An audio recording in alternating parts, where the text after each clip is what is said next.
It's a great pleasure being here, it really is. Yeah, I got in here, skipped the bio. It said skip the bio, so we'll skip the bio. Mary said so. Yeah, Mary said skip the bio. Mary, how does this talk sound to you? She goes, don't bother me, Jerry, I'm drinking Starbucks. I said, okay. Yeah, that's her.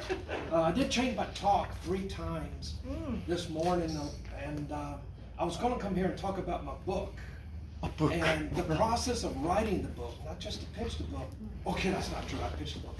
But anyway, pitched the book, but I did a gallery reading last week ago today in Jacksonville. We had 70 people. And I sold out of books, so I've got 1 book left, and it goes to Betsy. Anyway, this is what the book looks like. This side said ooh, this side say 1, 2, 3. Ooh. That's what I'm talking about. So anyway, that's my book.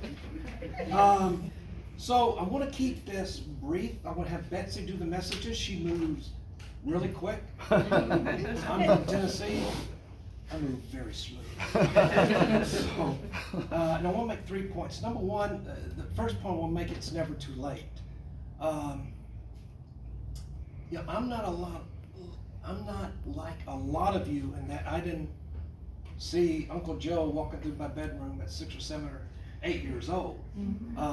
First of all, I don't have an Uncle Joe, but second, and so I discovered my gifts late in life.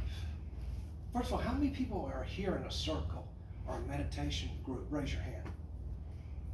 Oh, come on, we gotta get the rest of the circle. That's where I discovered my gifts. I'm 66 years old. I discovered them about 8 years ago, and I attended the circle I held at Kathy's house. I see so many beautiful people here from the circle, and that's where I discovered my gifts. And I was a very conservative, Catholic, analytical person. Still Catholic, because those of you who know Serafina, Oh, yeah. certain spirit guide that has a lot of power and a lot of gifts, a lot of energy. And she said, part of your reason to remain Catholic is so Catholicism, or people of Catholicism, is these gifts are visible to them. They're not anything to be scared of or run away from or anything. And so I'm so Catholic. But I'll still come to this. I don't think they're going to miss my offering this morning. I'm retired, so I don't know if I missed that $1 that I contributed. So in this circle, I discovered psychic mediumship, clairvoyance, kind of an emphasis on clairvoyance. And for me, they're all just equal. I know, I don't mean to offend anybody, but mediumship is kind of put up here, and psychic and clairvoyance is somewhere down there. They're all gifts from God. You know, we all have metaphysical gifts, right? I am flying through this. You're going to have a lot of time for messages. That completes my talk. Thank you very much. And so, what Spirit told me, and I use God, universe, and Spirit. To me, they're interchangeable. And so, what Spirit told me is stay in your spiritual lane, Jerry, and then we'll guide you into another lane when it's time. For me to write a book is hysterical. I hate books. I have an attention span of a gnat. And even in high school, people say, Jerry, get Cliff Notes. I go, no, it's 8 pages. That's way too long. I don't want Cliff Notes. And so this was a way to get out of my comfort zone.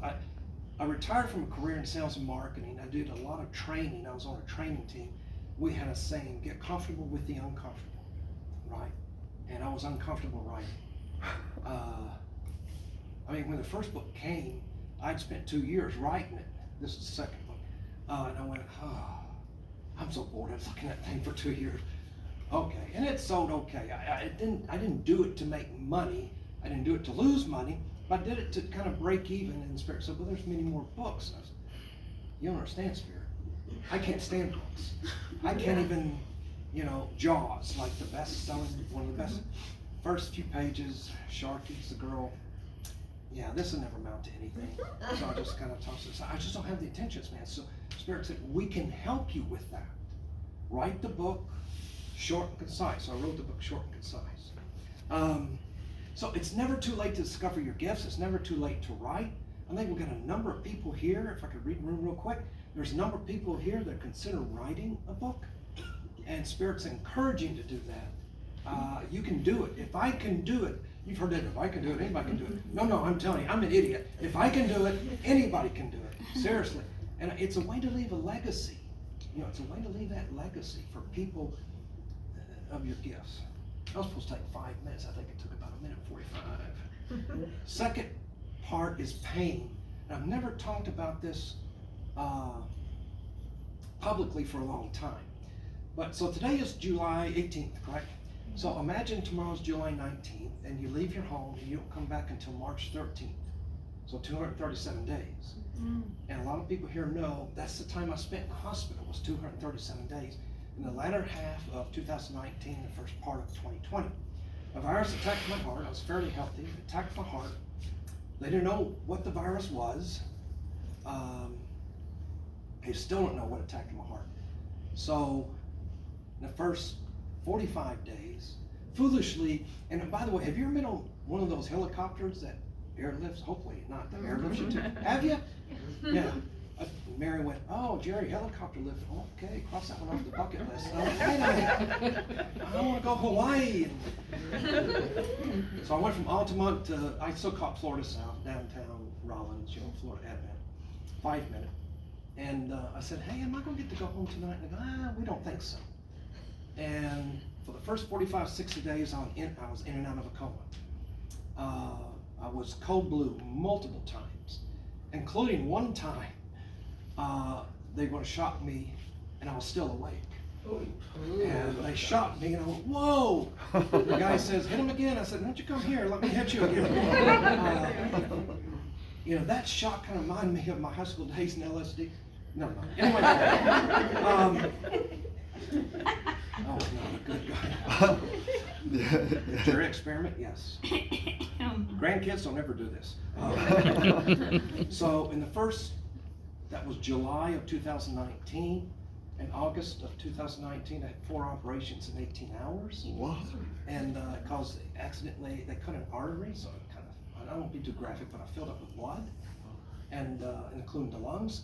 So they, excuse me, they got this doctor who came, well respected, well recommended. He came in to scrape blood out of my, and he poked a hole in my right lung. And I know. If I could find him, well, I know who he is. So I spent 203 days in ICU. Wow. And that was, but I don't say that for sympathy, empathy, symphony, or any of the thieves. And in January of 2020, I finally had a heart and a kidney transplant. Wow. And I came home on March 4th, 2020, about 10 days before, you know what, hit the pandemic. Everybody goes, oh, you poor thing. I said, no, you don't understand. I couldn't walk. I couldn't walk. I didn't walk for 10 months, but I could go around the house as opposed to being. How many people spent a time in the hospital room? You know what I'm talking about? I mean, just other than the beeps, those tree of lives that you have hooked up. I was hooked up to 3. It was a forest of life. Wasn't 3. But those of in the circle know, they're probably tired of hearing this. I like to quote a guy, a Franciscan priest named Richard Rohr, R-O-H-R. Guy is brilliant, and you won't know he's Catholic by the way he talks. And he says, I like to ask pain, what is it you're trying to teach me? Now he's in his 70s, 4th bout with cancer, right? I don't know if he's gonna last a year, but the guy is so phenomenal at writing, and he's one of these guys, you ever met one of these people? I'm not one of them, by the way, in which God is whispering in their ear and they're just they're talking and writing as if God is right there, which by the way, God's not man, we all know that. But that was my time in the hospital. And so then it gets to my 3rd, my gosh, this is flying. So, she's up to the challenge. We got a lot of people here to give messages, but she's up to the challenge. So my 3rd point is, at times in your life, you got to recreate yourself. You got to reinvent yourself. And I think one of the warnings, how many guys have ever had a tarot card reading? Raise your hand. Okay, so I'm going to point out somebody. How many people have ever had it from Evelyn? Amazing. Yeah. She told me at the time I was doing too many readings. Did Jerry listen? No, and that's energy. And when when you void yourself of energy, you leave yourself open to all the negative energies, all the viruses and things like that. And I still have that, or still, I look over the notes. I look over the notes when I was in the circle, believe it or not. I mean, Therese was the very first person I gave a message to. And despite that, she's still here and she's still doing well.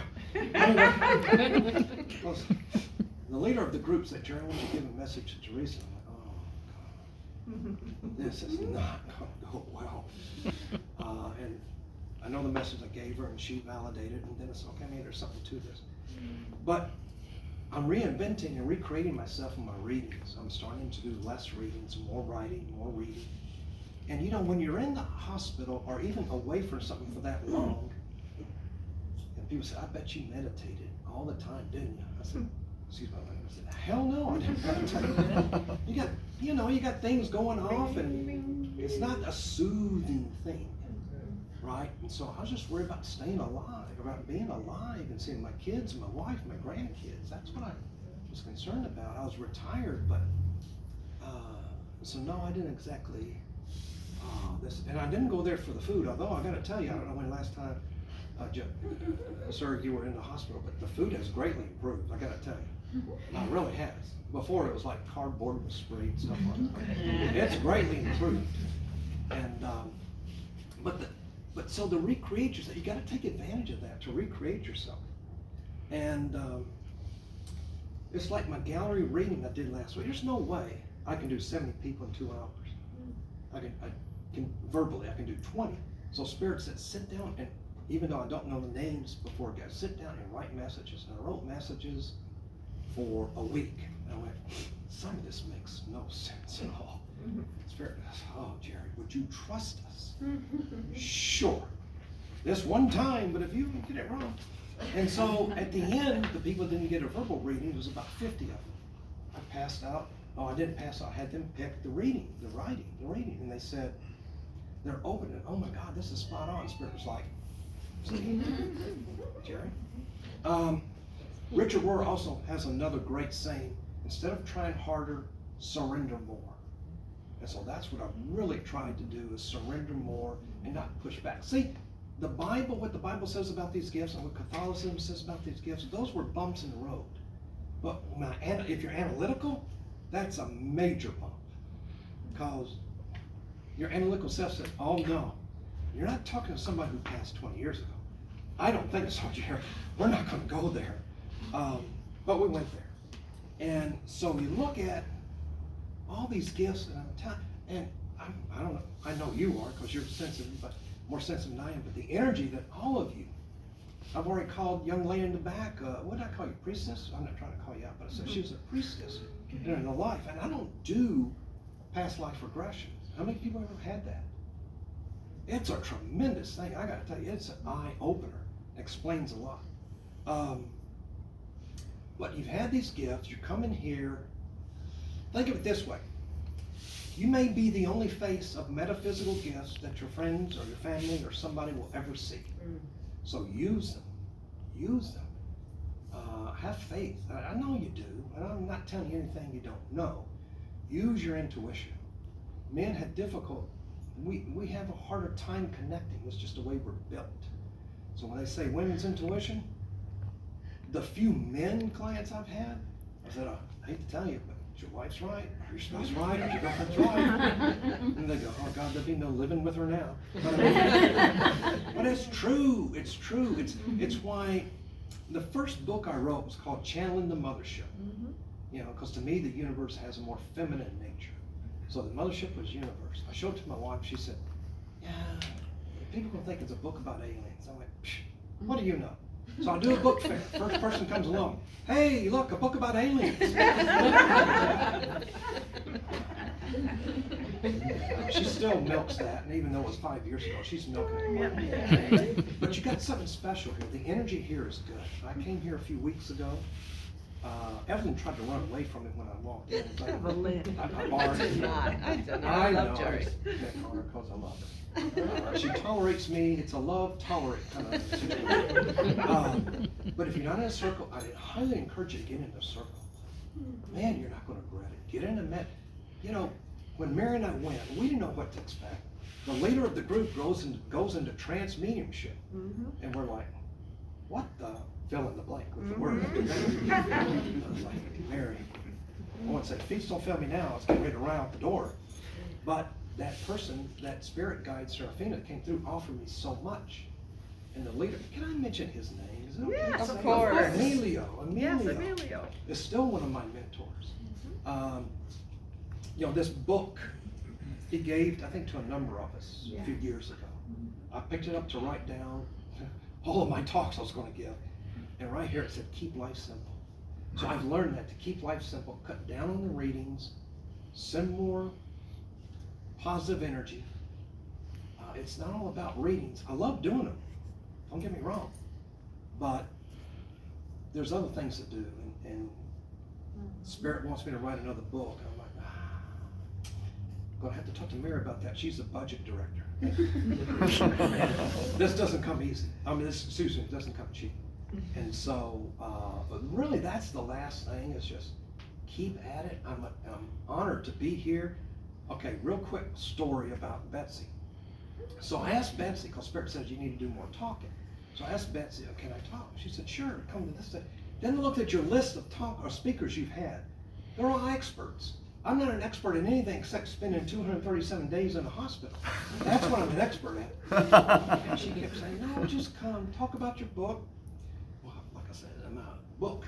Thank God she said book and not books, because I got one. Because the publisher didn't deliver, and I've got, anybody ever been to Mystic Minerals, the place at the corner of Gatlin and Orange? I've got a book signing coming up Saturday. Guess what? I'm just going to sit at the table and tell some good knock-knock jokes. But anyway, thank you for coming here. Thank you for your presence. So excited to see the parking lot full. And you're all sacred souls. You're all sacred beings. And embrace those metaphysical gifts. You won't be sorry. So thank you very much. So she can do messages. Oh, we got to take up money, don't we? You can tell I was raised a Protestant, so I'm not fortunate. Thank you, Jerry.